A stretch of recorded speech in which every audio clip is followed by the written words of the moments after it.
Hi guys, welcome back to my channel. ಇವತ್ತಿನ blog ಶುರು ಮಾಡ್ತಾ ಇದ್ದೀನಿ. ಸೊ ಇವತ್ತಿನ ರಂಗೋಲಿ ಇದಾಗಿದೆ. ರಂಗೋಲಿ ವಿಡಿಯೋ ಪೂರ್ತಿ ನೋಡಿ ಆಮೇಲೆ ವ್ಲಾಗ್ನ ಕಂಟಿನ್ಯೂ ಮಾಡ್ತೀನಿ.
ಸೊ ಇವತ್ತು ಮಧ್ಯಾಹ್ನದ ಲಂಚ್ ಪ್ರಿಪ್ರೇಷನ್ ನಡೀತಾ ಇದೆ. ಇವತ್ತು ನಾನು ಎಗ್ ಕರಿ ಮಾಡೋಣ ಅಂತ ಅಂದ್ಕೊಂಡು ಎಗ್ ಕರಿಗೆ ಪ್ರಿಪೇರ್ ಮಾಡ್ಕೊಂಡಿದ್ದೀನಿ. ಸೊ ಇವಾಗ ಒಂದು ಬಾಣಲಿಯಲ್ಲಿ ಒಂಚೂರು ಎಣ್ಣೆನ ಹಾಕಿದ್ದೀನಿ. ಸೊ ನಾನು ಯೂಶ್ವಲಿ ಎಗ್ ಕರಿ ಅಂದರೆ ಮೊಟ್ಟೆ ಒಡೆದ್ಬಿಟ್ಟು ಹಾಕಿ ಮಾಡ್ತಾಯಿದ್ದೆ. ಇವತ್ತು ಬಾಯ್ಲ್ಡ್ ಎಗ್ ಹಾಕಿ ಮಾಡೋಣ ಅಂದ್ಬಿಟ್ಟು ಮಾಡ್ತಾಯಿದ್ದೀನಿ. ಸೊ ಇವಾಗ ಎಣ್ಣೆ ಹಾಕಿದ ಮೇಲೆ ಈರುಳ್ಳಿನ ಸ್ಲೈಸ್ ಆಗಿ ಕಟ್ ಮಾಡ್ಕೊಂಡಿದ್ದೀನಿ. ಈರುಳ್ಳಿ ಒಂಚೂರು ಜಾಸ್ತಿನೇ ಕಟ್ ಮಾಡ್ಕೋಬೇಕು. ನಾನಿಲ್ಲಿ ಸುಮಾರು ಒಂದು 2 ಮೀಡಿಯಮ್ ಈರುಳ್ಳಿನ ಈ ರೀತಿ ಕಟ್ ಮಾಡ್ಕೊಂಡಿದ್ದೀನಿ. ಸೊ ಈರುಳ್ಳಿನೆಲ್ಲ ಹಾಕ್ತಾಯಿದ್ದೀನಿ. ಲಾಸ್ಟ್ ಟೈಮ್ ಒಂದು ಎಗ್ ಕರಿ ಮಾಡಿದ್ದೆ, ಅದು ಒಡೆದಿರೋ ಮೊಟ್ಟೆನ ಒಡೆದ್ಬಿಟ್ಟು ಹಾಕಿ ಸಾರು ಮಾಡುವಂಥದ್ದು. ಬಟ್ ಇದು ಬಂದು ಬಾಯ್ಲ್ಡ್ ಎಗ್ಗು. ಸೊ ತುಂಬ ಚೆನ್ನಾಗಿತ್ತು. ಈ ಹೋಟ್ಲಲ್ಲೆಲ್ಲ ಎಗ್ ಮಸಾಲ ಅಂತ ಕೊಡ್ತಾರೆ ನೋಡಿ, ಅದೇ ರೀತಿ ಸೇಮ್ ಡಿಟ್ಟೋ. ಸೊ ಇವಾಗ ಈರುಳ್ಳಿ ಎಲ್ಲ ಹಾಕಿದ ಮೇಲೆ 2 ಹಸಿಮೆಣಸಿನ್ಕಾಯಿ ಈ ರೀತಿ ಸ್ಲಿಟ್ ಮಾಡಿ ಹಾಕಿದ್ದೀನಿ. ನೆಕ್ಸ್ಟ್ ಇದಕ್ಕೆ ನಾನು ಶುಂಠಿ ಬೆಳ್ಳುಳ್ಳಿ ಪೇಸ್ಟ್ನ ಹಾಕ್ತಾಯಿದ್ದೀನಿ. ಶುಂಠಿ ಬೆಳ್ಳುಳ್ಳಿ ಪೇಸ್ಟ್ ಬಂದು ಸುಮಾರು 1 ಸ್ಪೂನಷ್ಟು ಹಾಕ್ತಾಯಿದ್ದೀನಿ. ಈಗ ಹಸಿ ವಾಸನೆ ಹೋಗೋ ತನಕ ಚೆನ್ನಾಗಿ ಫ್ರೈ ಮಾಡ್ಕೋಬೇಕು ನೋಡಿ ಈ ರೀತಿ. ಸೊ ಏನಂದರೆ ಸೌಟಿಗೆಲ್ಲ ಅಂಟ್ಕೊಂಡು ಬಿಡುತ್ತೆ ಶುಂಠಿ ಬೆಳ್ಳುಳ್ಳಿ ಪೇಸ್ಟ್ ಈ ರೀತಿ ಫ್ರೈ ಮಾಡಬೇಕಾದ್ರೆ. ಕೆಲವರೆಲ್ಲ ಎಣ್ಣೆಗೆ ಡೈರೆಕ್ಟಾಗಿ ಹಾಕ್ತಾರೆ, ನಾನು ಅಂಟ್ಕೊಳ್ಳುತ್ತೆ ಅಂದ್ಬಿಟ್ಟೇ ನಾನು ಈರುಳ್ಳಿ ಎಲ್ಲ ಹಾಕಿದ ಮೇಲೆ ಹಾಕ್ತೀನಿ. ಸೊ ಇವಾಗ ಟೊಮೆಟೊ ಕೂಡ ಈ ರೀತಿ ಸ್ಲೈಸ್ ಮಾಡ್ಕೊಂಡಿದ್ದೆ, ಅದನ್ನು ಕೂಡ ಹಾಕಿದ್ದೀನಿ. ಸುಮಾರು 2 ಟೊಮೆಟೊ, ಒಂದು ಸ್ವಲ್ಪ ದಪ್ಪ ಇರುವಂಥ ಟೊಮೆಟೊ ತೊಗೊಂಡಿದ್ದೀನಿ. ಈ ರೀತಿ ಸ್ಲೈಸ್ ಮಾಡಿ ಇದರಲ್ಲಿ ಸೇರಿಸ್ಕೊತಾ ಇದ್ದೀನಿ. ನೀವು ಸ್ಲೈಸ್ ಮಾಡಿರೋದು ನಿಮ್ಗೆ ಇಷ್ಟ ಆಗಲ್ಲ ಅಂತಂದರೆ ಈರುಳ್ಳಿ ಪೇಸ್ಟ್ ಮಾಡಿಬಿಟ್ಟು ಟೊಮೆಟೊ ಕೂಡ ಪ್ಯೂರಿ ಮಾಡಿಕೊಂಡು ಸೊ ಎರಡನ್ನೂ ಸಪ್ರೇಟಾಗಿ ಮಾಡಿಕೊಂಡು ನೀವು ಫ್ರೈ ಮಾಡಿ ಹಾಕಿದರೆ ಇನ್ನೂ ಟೇಸ್ಟಿಯಾಗಿರುತ್ತೆ. ಸೊ ನೋಡೋಕ್ಕೂ ಇನ್ನೂ ಚೆನ್ನಾಗಿರುತ್ತೆ. ಸೊ ಟೊಮೆಟೊ ಹಾಕಿದ ಮೇಲೆ ಒಂಚೂರು ರುಚಿಗೆ ಎಷ್ಟು ಬೇಕೋ ಅಷ್ಟು ಉಪ್ಪನ್ನ ಹಾಕಿದ್ದೀನಿ. ಉಪ್ಪನ್ನ ಹಾಕ್ಬಿಟ್ಟು ಮತ್ತೊಂದು ಸತಿ ನೋಡಿ ಚೆನ್ನಾಗಿ ಫ್ರೈ ಮಾಡ್ಕೊತಾ ಇದ್ದೀನಿ. ಈಗ ಒಂಚೂರು ಕರ್ಬೇವಿನ ಸೊಪ್ಪನ್ನ ಸೇರಿಸ್ತೀನಿ. ಕರ್ಬೇವಿನ ಸೊಪ್ಪು ಕೂಡ ಹಾಕ್ಬಿಟ್ಟು ಚೆನ್ನಾಗಿ ಫ್ರೈ ಮಾಡ್ಕೋಬೇಕು. ಸೊ ಈಗ ಟೊಮೆಟೊ ಮತ್ತು ಈರುಳ್ಳಿ ಏನಿದೆ ನೋಡಿ ಅದೆಲ್ಲ ಸಾಫ್ಟ್ ಆಗೋ ತನಕ ಫ್ರೈ ಮಾಡ್ಕೊತಾ ಇದ್ದೀನಿ. ಸೊ ನೀರಿನ ಅಂಶ ಏನು ಹಾಕದೇ ಇರೋದ್ರಿಂದ ಪ್ಲಸ್ ಶುಂಠಿ ಬೆಳ್ಳುಳ್ಳಿ ಪೇಸ್ಟ್ ಹಾಕಿರೋದ್ರಿಂದ ಒಂದು ಸ್ವಲ್ಪ ತಳ ಇಟ್ಕೊಳ್ತಾ ಇರುತ್ತೆ. ಹಂಗಾಗಿ ಪದೇ ಮಿಕ್ಸ್ ಮಾಡ್ತಾ ಇರಬೇಕು ಈ ರೀತಿ. ಸೊ ಇದೇ ನಾನ್ ಸ್ಟಿಕ್ ಕಡಾಯಲ್ಲ, ಹಾಗಾಗಿ ನಾನು ಪದೇ ಮಿಕ್ಸ್ ಮಾಡಬೇಕು. ನಾನ್ ಸ್ಟಿಕ್ ಆದರೆ ಅಂಟಲ್ಲ, ನೀಟಾಗಿ ಇರುತ್ತೆ. ಬಟ್ ನಾನ್ ಸ್ಟಿಕ್ ಯೂಸ್ ಮಾಡಬಾರ್ದು ಅಂತ ಅಂತಾರೆ. ಸೊ ಹಂಗಾಗಿ ನನ್ನ ಹತ್ರ ಯಾವುದೂ ನಾನ್ ಸ್ಟಿಕ್ ಅಂತ ಯಾವುದೂ ಇಲ್ಲ. ಸೊ ಇವಾಗ ಒಂದು ಸ್ವಲ್ಪ ಅರಿಶಿನ ಪುಡಿ, ಸ್ವಲ್ಪ ಖಾರದ ಪುಡಿ ಒಂದು 2 ಚಮಚ, ಒಂಚೂರು ಸಾಂಬಾರು ಪೌಡ್ರ್ 1 ಸ್ಪೂನಷ್ಟು ಕೂಡ ಹಾಕ್ತಾಯಿದ್ದೀನಿ. ಸೊ ನೆಕ್ಸ್ಟ್ ನಾನಿಲ್ಲಿ ಧನಿಯಾ ಪೌಡರ್ನ 1 ಚಮಚ ಅಷ್ಟು ಧನಿಯಾ ಪೌಡ್ರ್ ಕೂಡ ಹಾಕ್ತಾಯಿದ್ದೀನಿ. ಸೊ ಇವತ್ತನ್ನೆಲ್ಲ ಹಾಕ್ಬಿಟ್ಟು ಚೆನ್ನಾಗಿ ಇವಾಗ ಮಿಕ್ಸ್ ಮಾಡ್ಕೊತೀನಿ. ಸೊ ನೆಕ್ಸ್ಟ್ ನಾನು ಇದಕ್ಕೆ ಒಂಚೂರು ಗರಂ ಮಸಾಲ ಪೌಡರ್ನ ಹಾಕೋತೀನಿ. ಗರಂ ಮಸಾಲ ಬಂದುಬಿಟ್ಟು ಆಪ್ಷನಲ್ಲು, ನಿಮ್ಗೆ ಬೇಕಿದ್ದರೆ ಹಾಕ್ಕೊಳ್ಳಿ ಅಥವಾ ಸ್ಕಿಪ್ ಮಾಡ್ಬೋದು. ಸೊ ಗರಂ ಮಸಾಲ ಒಂದು ಸ್ವಲ್ಪನೇ ಒಂದು ಅರ್ಧ ಚಮಚ ಅಷ್ಟು ಅಂದ್ಕೊಳ್ಳಿ, ಅರ್ಧ ಟೀ ಸ್ಪೂನ್ ಅಷ್ಟು, ಅರ್ಧ ಟೇಬಲ್ ಸ್ಪೂನ್ ಅಷ್ಟಲ್ಲ, ಅರ್ಧ ಟೀ ಸ್ಪೂನ್ ಅಷ್ಟು ಗರಂ ಮಸಾಲ ಹಾಕಿದ್ದೀನಿ. ಸೊ ಅದನ್ನು ಹಾಕಿ ಮಿಕ್ಸ್ ಮಾಡಿದ್ದೀನಿ. ಒಂದು ಕಡೆ ಒಂದು ಅರ್ಧ ಹೋಳಷ್ಟು ಕಾಯಿನ ರುಬ್ಬಿಟ್ಕೊಂಡಿದ್ದೀನಿ. ಸೊ ಅದನ್ನು ಇದರಲ್ಲಿ ಸೇರಿಸ್ತಾ ಇದ್ದೀನಿ. ಸೊ ಕಾಯಿ ನಿಮಗೆ ಬೇಡ ಅಂತಂದರೆ ಮೊಸರು ಕೂಡ ಹಾಕ್ಕೊಳ್ಳಿ, ಅದು ಕೂಡ ಚೆನ್ನಾಗಿರುತ್ತೆ. ಬಟ್ ನಾನು ಕಾಯಿ ಇತ್ತು ಅಂದ್ಬಿಟ್ಟು ನಮ್ಮ ಯಜಮಾನ್ರು ಮದುವೆಗೆ ಹೋಗಿದ್ದರು. ಸೊ ಇವಾಗ ಕಾಯಿ ಇಟ್ಟರೆ ಹಾಳಾಗಿಬಿಡುತ್ತೆ ಅಂತ ಅದನ್ನೇ ರುಬ್ಬಿಟ್ಟು ಹಾಕ್ತಾಯಿದ್ದೀನಿ. ಸೊ ಇವಾಗ ಬೇಸಿಗೆ ಅಲ್ವಾ, ಕಾಯೆಲ್ಲ ಇಟ್ಟರೆ ಬೇಗ ಹಾಳಾಗಿಬಿಡುತ್ತೆ. ಸೊ ಹಂಗಾಗಿ ಹೇಗೂ ಫ್ರೆಶ್ ಆಗಿತ್ತು ಅಂದ್ಬಿಟ್ಟು ಒಂದು ಅರ್ಧ ಹೋಳಷ್ಟು ರುಬ್ಬಿ ಹಾಕಿದ್ದೀನಿ. ನಿಮಗೆ ಕಾಯಿ ಬೇಡ ಅಂತಂದರೆ ಕ್ಯಾಶ್ಯೂ ಪೇಸ್ಟ್ ಕೂಡ ಹಾಕ್ಕೊಂಡು ನೀವು ರುಬ್ಕೋಬೋದು. ಇದ್ರ ಜೊತೆಗೆ ಗಸಗಸೆ, ಕ್ಯಾಶ್ಯೂ ಮತ್ತು ಕಾಯಿ ಇದನ್ನೆಲ್ಲ ಹಾಕಿ ರುಬ್ಕೋಬೋದು. ಸೊ ಕಾಯಿ ಪೇಸ್ಟ್ ಹಾಕಿದೆ, ಒಂದು ಸ್ವಲ್ಪ ನೀರು ಹಾಕಿ ಈಗ ಕೊತ್ತಂಬರಿ ಸೊಪ್ಪನ್ನ ರಫಾಗಿ ಚಾಪ್ ಮಾಡಿದ್ದೀನಿ, ಅದನ್ನು ಹಾಗೆ ಉದುರಿಸ್ಕೊತಾ ಇದ್ದೀನಿ. ಸೊ ಇವಾಗ ಕೊತ್ತಂಬರಿ ಸೊಪ್ಪನ್ನೆಲ್ಲ ಹಾಕಿ ಒಂದು ಸತಿ ನೀಟಾಗಿ ಮಿಕ್ಸ್ ಮಾಡ್ಕೊತಾ ಇದ್ದೀನಿ. ಸೊ ನಾನು ಇನ್ನೂ ಸ್ವಲ್ಪ ನೀರು ಕೂಡ ಆ್ಯಡ್ ಮಾಡ್ತೀನಿ. ನೀರು ಹಾಕಿದ ಮೇಲೆ ಆಮೇಲೆ ಕುದಿಸಿ ಸ್ವಲ್ಪ ಕನ್ಸಿಸ್ಟೆನ್ಸಿ ತಿಕ್ಕ ಬರೋ ಥರ ಮಾಡ್ತೀನಿ. ಸೊ ಇವಾಗ ಇದು ಕುದಿಯೋ ತನಕ ಒಂಚೂರು ನೀರನ್ನ ಆ್ಯಡ್ ಮಾಡ್ತೀನಿ. ಸೊ ಮಿಕ್ಸಿ ಜಾರಿಗೆ ಒಂಚೂರು ನೀರು ಹಾಕ್ಬಿಟ್ಟು ನೀರು ಹತ್ರಲ್ಲಿ ಆ್ಯಡ್ ಮಾಡ್ತೀನಿ. ಸೊ ತುಂಬ ಟೇಸ್ಟಿಯಾಗಿ ಯಮ್ಮಿಯಾಗಿತ್ತು. ಎಕ್ಸಾಕ್ಟ್ಲಿ ಇವಾಗ ಹೋಟ್ಲಲ್ಲಿ ನಾವು ಹೋದರೆ ಎಗ್ ಮಸಾಲ ಆರ್ಡ್ರ್ ಮಾಡಿದರೆ ಹೇಗಿರುತ್ತೆ ನೋಡಿ, ಅದಕ್ಕಿಂತ ಇನ್ಫ್ಯಾಕ್ಟ್ ಬೆಟ್ರಾಗೇ ಇತ್ತು. ಖಂಡಿತ ಟ್ರೈ ಮಾಡಿ ಅಂತ ಹೇಳ್ತೀನಿ. ಸೊ ಎಗ್ ಮಸಾಲ ನಾವು ಯೂಶ್ವಲಿ ತಿಂತಾ ಇರ್ತೀವಿ. ನಿಮಗೆ ಎಗ್ ಬೇಡ, ನಾವು ವೆಜಿಟೇರಿಯನ್ಸ್ ಅಂದರೆ ನೀವು ಇದ್ರ ಜೊತೆಗೆ ಪನ್ನೀರ್ ಹಾಕೋಬೋದು ಮತ್ತು ಆಲೂಗಡ್ಡೆ ಬಟಾಣಿ ಹಾಕೋಬೋದು, ಚೆನ್ನಾಗಿರುತ್ತೆ. ಸೊ ನಿಮಗೆ ಕಾಯಿ ಬೇಡ ಅಂದರೆ ಮೊಸರನ್ನ ಸೇರಿಸ್ಕೊಳ್ಳಿ. ಸೊ ಇಷ್ಟೆಲ್ಲ ಆಪ್ಷನ್ ಇದೆ, ಟ್ರೈ ಮಾಡಿ ನೋಡಿ. ಸೊ ಇವಾಗ ಸ್ವಲ್ಪ ಹೊತ್ತು ಕ್ಲೋಸ್ ಮಾಡಿ ಆದಮೇಲೆ ಈಗ ಓಪನ್ ಮಾಡ್ತಾಯಿದ್ದೀನಿ. ಸುಮಾರು ಹೊತ್ತು ಕುದಿಸಿದ್ದೀನಿ, ಒಂದು 10 ಮಿನಿಟ್ಸ್ ಕುದಿಸಿದ್ದೀನಿ.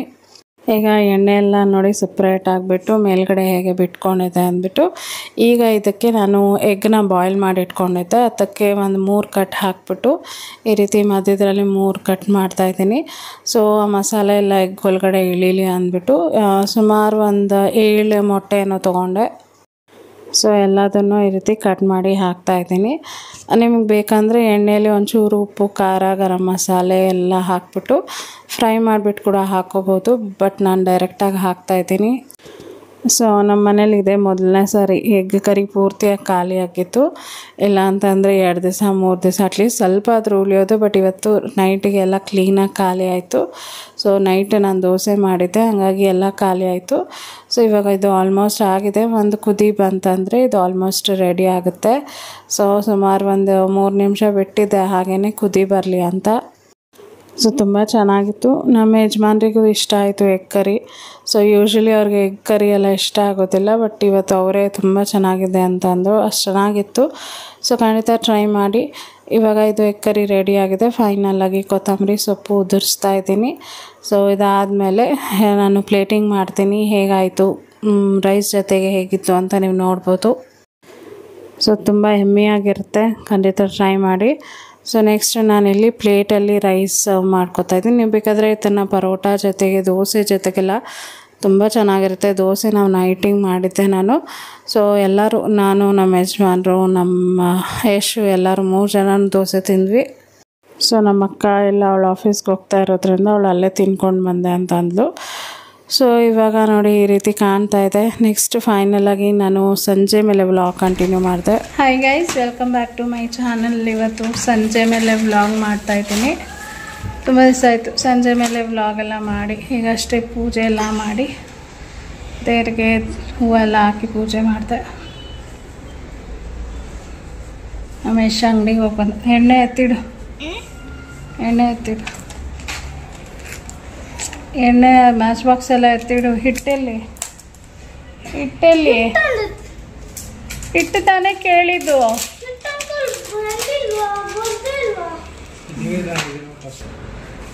ಏನು ಹೇಳ್ತೀನೋ ಅದು ಮರ್ತ್ಬಿಟ್ಟು ಮಿಕ್ಕಿದೆಲ್ಲ ತರ್ತಾನೆ. ನೋಡಿ ನನ್ನ ಯಜಮಾನ್ರು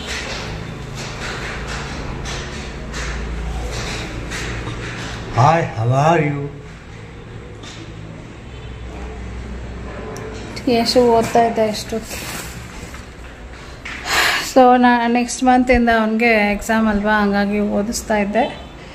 ಸ್ವಲ್ಪ ಓದಲಿ ಅಂತ.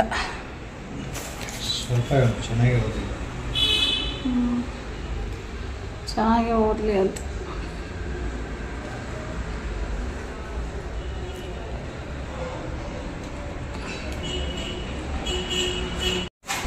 ಎತ್ತಿಡು ಮ್ಯಾಚ್ ಬಾಕ್ಸ್ ಎಲ್ಲ,